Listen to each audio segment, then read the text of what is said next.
Before we begin, a quick medical disclaimer. The information in this video is for educational purposes only and is not a substitute for professional medical advice. Always consult with your doctor or a physical therapist before starting a new exercise program, especially if you have existing health conditions. If you're over 60, one fall can completely change your life. It's not just the injury, it's the independence you lose afterward. The confidence, the fear of it happening again. Many people who fall once become afraid to walk without holding onto furniture, afraid to go upstairs alone, afraid to even take a shower without someone nearby. That fear alone can shrink a person's world dramatically. And here's the part that surprises most people. Falls aren't random bad luck. Most of them happen because of weak balance that nobody ever trains. Think about it. We train our arms, our legs, even our memory as we get older. We do crossword puzzles to keep our minds sharp. We take walks to keep our hearts healthy. But balance? Almost nobody works on it directly until after something's already gone wrong. By then, you're recovering from an injury instead of preventing one. The good news is that balance is trainable at any age. Your nervous system and muscles can absolutely relearn stability even if you haven't worked on it in years. It doesn't take hours or special equipment. In this video, I'm showing you 3 balance exercises every senior should be doing, the exact movements physical therapists recommend to help you stay steady, confident, and independent at home. No gym required, just a sturdy chair, about 15 minutes a few times a week. To get the most out of this session, you'll need just a few things: a sturdy chair, a flat, non-slip surface, and clear away any loose rugs or clutter. Wearing supportive closed-toe shoes is also highly recommended. If you find this helpful, gently tap that like button. It helps this reach more people who need it. Let's get into it. The first exercise is called the single leg stance, and it's one of the simplest, most direct ways to train the muscles and reflexes that keep you upright. Here's how to do it safely. Stand behind a sturdy chair. Nothing on wheels, nothing wobbly, something that won't slide if you lean on it. Hold onto the back of it with both hands. Slowly lift one foot just slightly off the floor, only an inch or two. You're not trying to hold a yoga pose here. You're simply shifting your weight onto one leg and letting your body find its balance naturally. Hold that position for 10 to 30 seconds if you can, then gently lower your foot back down and switch to the other leg. A few things to watch for as you do this. Keep your standing knee soft, not locked straight. A locked knee actually makes it harder to make adjustments. Keep your eyes forward, not looking down at your feet. Looking down actually throws off your balance more than it helps, because your inner ear and eyes work together to keep you oriented, and tilting your head changes that signal. If you feel unsteady at any point, that's completely normal. That feeling is your body telling you to hold on tighter, not push through it. There's no reward for skipping the support too early. As this exercise gets easier over time, you can progress the difficulty gradually. Start with 2 hands. Once that feels stable, move to just 1 hand. From there, try just a fingertip resting on the chair for reassurance. And eventually, once it's genuinely easy, you can try a few seconds with no hands at all. The key word there is easy. Do 3 sets on each leg.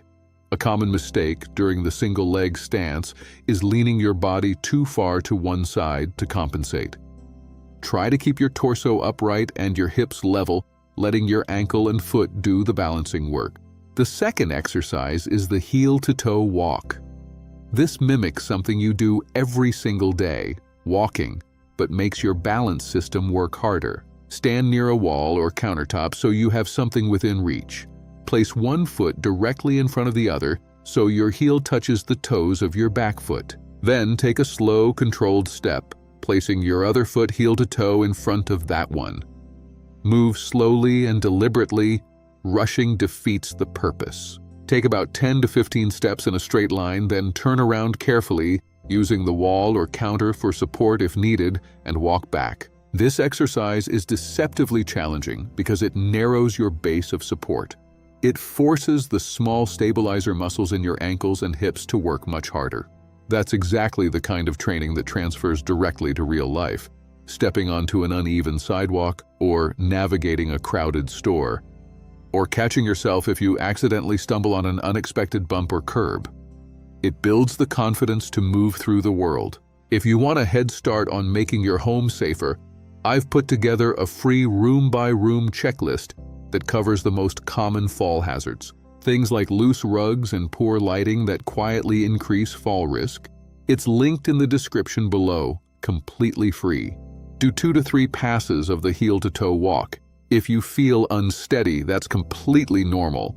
Improvement often shows up gradually. The third exercise is sit to stand. If I had to pick just one exercise on this entire list to prioritize above the others, this might be it. With the heel-to-toe walk, many people try to rush through the steps. Remember, the slower you go, the more you challenge your balance systems. If you feel yourself speeding up, stop, reset, and focus on slow, deliberate movement. Because it directly trains the strength you use every single time you get up from a chair, a couch, the toilet, or your bed. Think about how many times you do this daily. Start by sitting toward the front edge of a sturdy chair, feet flat on the floor, cross your arms over your chest, or keep hands on the chair arms if you need help. Now stand up fully, using your legs to push through the ground, not your arms to pull yourself up. This distinction matters for building leg strength. Once you're standing tall, pause for a full second, then lower yourself back down slowly and with control. Don't just drop into the chair. Resist gravity on the way down just as much as you push up. That controlled lowering phase is actually just as important as the standing part. It's training your muscles to catch you and slow you down, which is exactly what needs to happen if you ever start to lose your balance. Do 2 sets of 10 repetitions. If 10 feels like too many, even 5 is a good starting point. Consistency matters far more than the exact number. So to recap, the single leg stance builds reflexes, the heel-to-toe walk trains balance and motion, and sit to stand builds functional leg strength. During the sit to stand, be careful not to use your arms to push off or pull yourself up unless you absolutely have to. The goal is to isolate your leg muscles. If you need a little help, try using just your fingertips for a bit of boost. Do these 3 exercises 3 times a week. Give it a few weeks of consistency before judging. Results genuinely sneak up on you. Many people find that after 3 or 4 weeks, everyday movements start to feel noticeably more stable and confident. And remember, always check with your doctor before starting any new routine, especially if you experience dizziness or have a heart condition. Grab that free home safety checklist linked below and subscribe for new videos every week on staying steady, strong, and independent. Thanks so much for watching, and I'll see you in the next one.